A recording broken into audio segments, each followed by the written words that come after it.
June 20th, 2001. Clear Lake, Texas, a quiet suburb of Houston. Mid-morning, a woman calls 911. "I need a policeman," she says.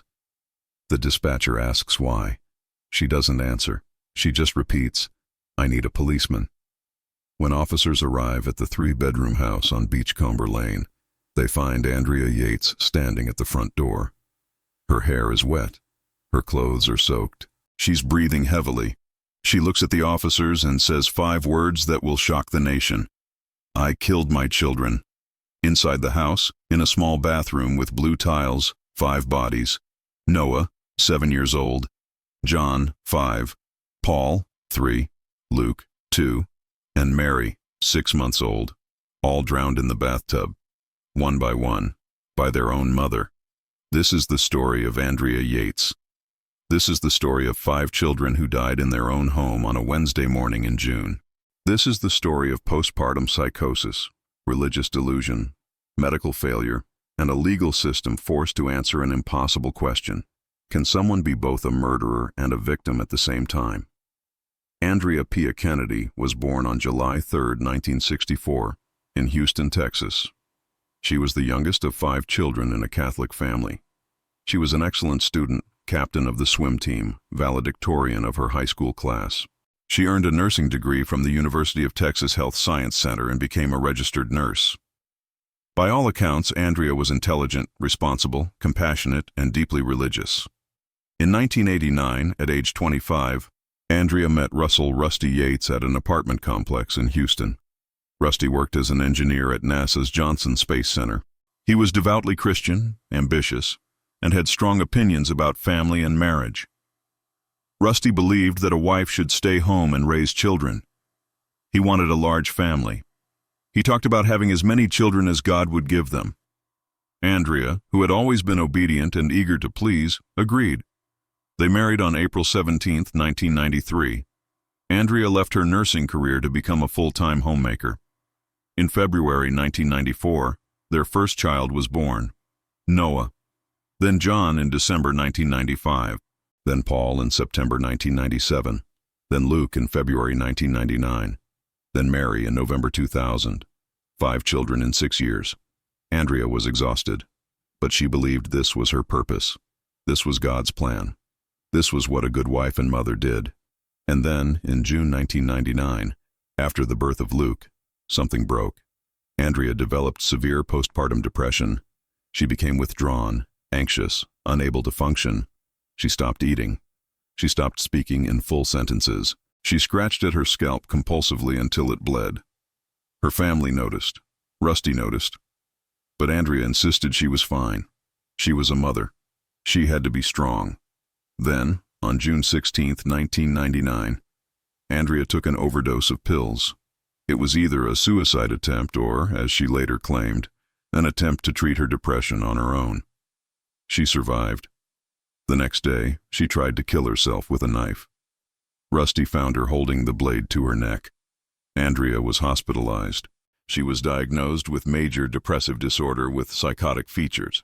She was prescribed antidepressants and Haldol, a powerful antipsychotic medication. The Haldol worked. Andrea stabilized. She returned home. Her psychiatrist, Dr. Eileen Starbranch, warned Rusty and Andrea, "Do not have any more children. Another pregnancy could trigger another psychotic episode. The risk is too high." Rusty and Andrea left the appointment and discussed it. And then, in late 2000, Andrea became pregnant with her 5th child.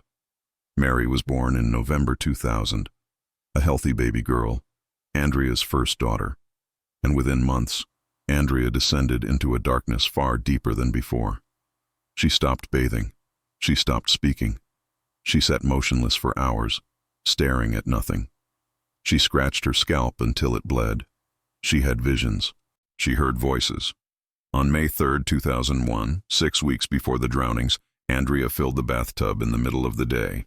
She would later confess to police that she had planned to drown the children that day. But she didn't. She stopped herself. She drained the tub and went to bed. The next day, May 4th, Andrea's psychiatrist saw her condition and immediately sent her to the hospital. He believed she was suicidal. He assumed she had filled the bathtub to drown herself. Andrea was hospitalized. She was diagnosed with postpartum psychosis, a severe mental illness characterized by delusions, hallucinations, paranoia, and an inability to distinguish reality from delusion. It affects approximately 1 in 1,000 women after childbirth. Andrea was prescribed Haldol again. It helped. She began to recover. But 2 weeks before the drownings, her doctor discontinued the Haldol. Without the medication, Andrea's psychosis returned. Fast, hard, consuming. She believed she was Satan. She believed her children were doomed. She believed that raising them was making them wicked, that they would never be saved, that they would burn in hell for eternity unless she saved them. And the only way to save them, she believed, was to kill them before they reached the age of accountability. On the morning of June 20th, 2001, Andrea woke up and made breakfast. She stood in the kitchen eating Sugar Pop cereal straight from the box. The children were getting ready for the day.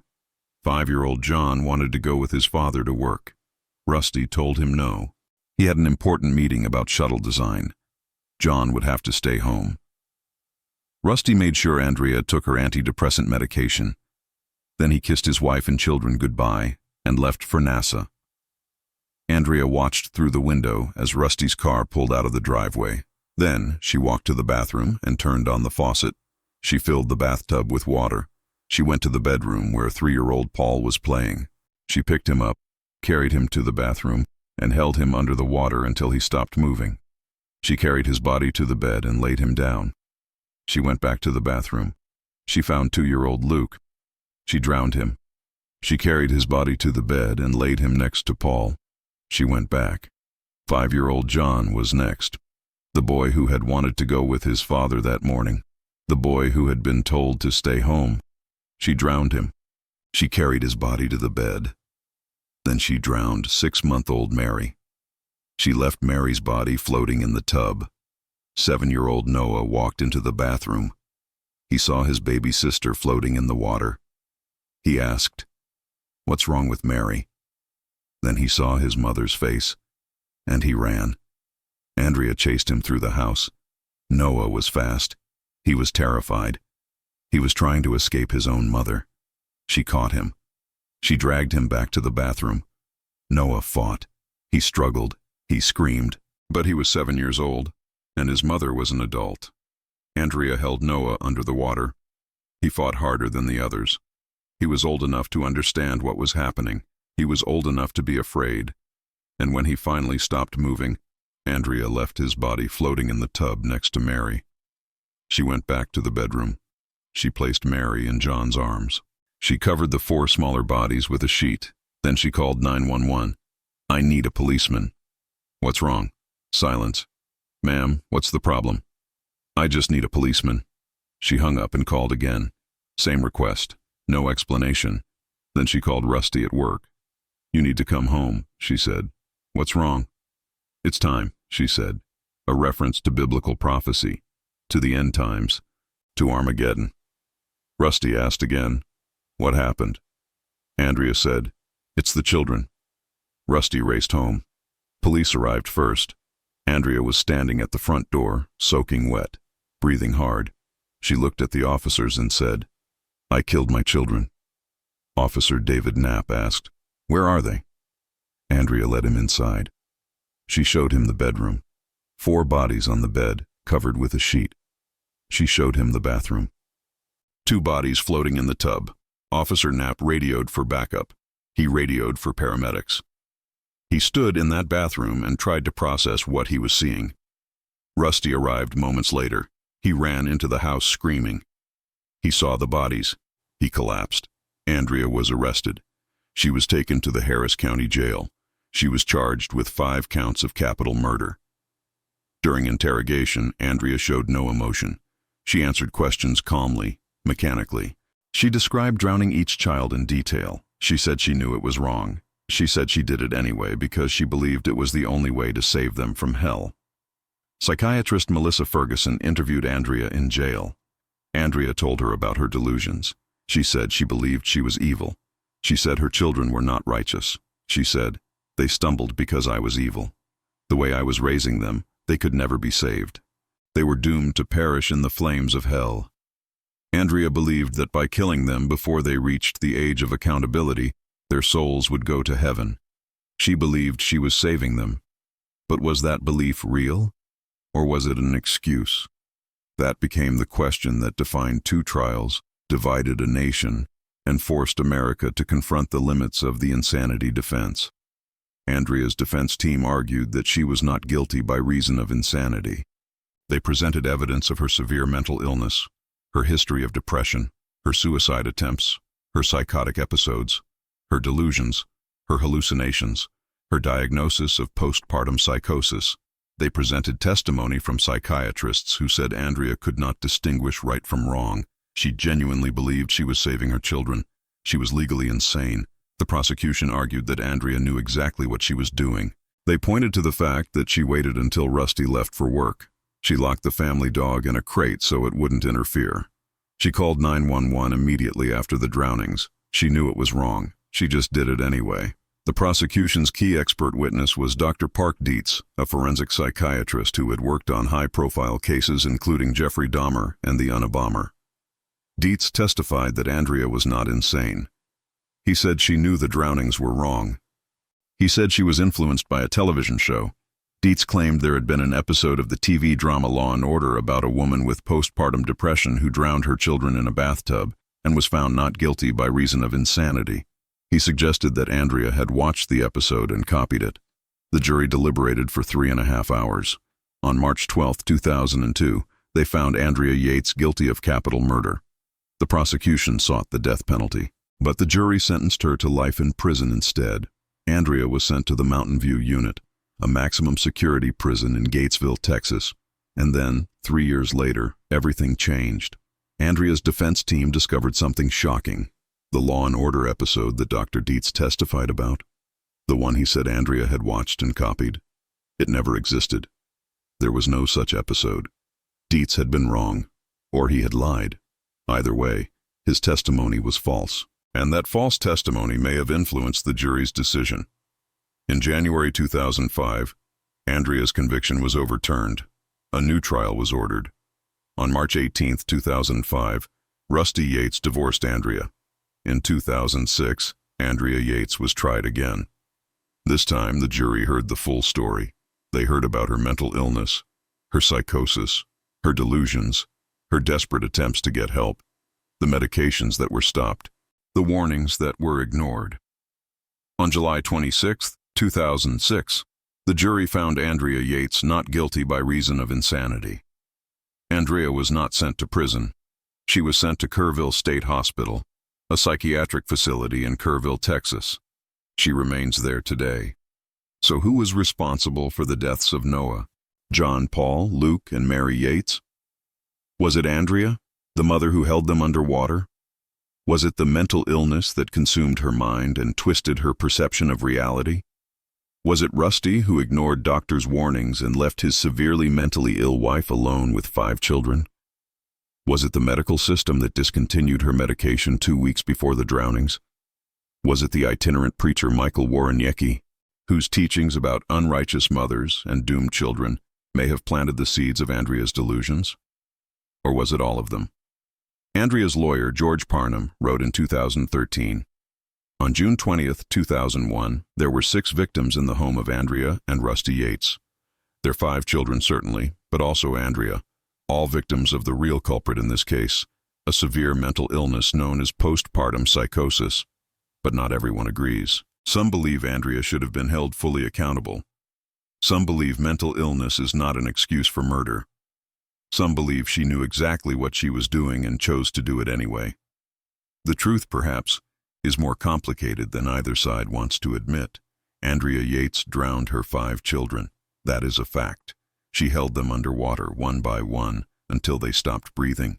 She ended their lives. But Andrea Yates was also severely mentally ill. She heard voices. She saw visions. She believed Satan was speaking to her. She believed her children were doomed. She believed killing them was an act of salvation. Can both things be true? Can someone be both a murderer and a victim? Can someone be guilty and insane at the same time? The second jury said yes. They found Andrea not guilty by reason of insanity. They acknowledged that she committed the act, but they also acknowledged that she was not in her right mind when she did it. Andrea remains in Kerrville State Hospital. She receives treatment for her mental illness. She is allowed supervised visits outside the facility. She has expressed remorse for what she did. She understands now, with medication and therapy, that her delusions were not real. Every year, Andrea is eligible to request release from the hospital, and every year, she declines. She chooses to remain in treatment. She will never get her children back, and the world will never stop debating whether justice was served. Rusty Yates divorced Andrea and remarried a woman named Laura Arnold. They had a child together. Rusty continues to advocate for mental health awareness, particularly postpartum mental health. He has said that he forgives Andrea and that he understands she was sick, but he also lives with the knowledge that he left his severely ill wife alone with 5 children, despite being warned not to. He lives with the question, could I have prevented this?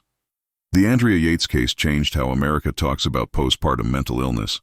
It brought attention to postpartum psychosis, a condition most people had never heard of. It forced conversations about the responsibilities of families, doctors, and society in protecting mothers and children. But it also left unanswered questions. If Andrea had been a man, would the jury have been as sympathetic? If she had not been religious, would her delusions have been taken as seriously? If the false testimony had not been discovered, would Andrea still be in prison today? And most haunting of all, if the right medication had not been stopped, if the right warnings had been heeded, if the right help had been given, would Noah, John, Paul, Luke, and Mary still be alive? This is the story of Andrea Yates. This is the story of 5 children who drowned in a bathtub in Clear Lake, Texas. This is the story of a mother who believed she was saving her children by killing them. And this is the story of a question that still divides us. When mental illness destroys a mind, who is responsible for what happens next? In memory of Noah Jacob Yates, February 26, 1994, June 20, 2001. John Samuel Yates, December 15, 1995, June 20, 2001. Paul Abraham Yates, September 13, 1997, June 20, 2001. Luke David Yates, February 15, 1999, June 20, 2001. Mary Deborah Yates, November 30, 2000, June 20, 2001. Gone but never forgotten.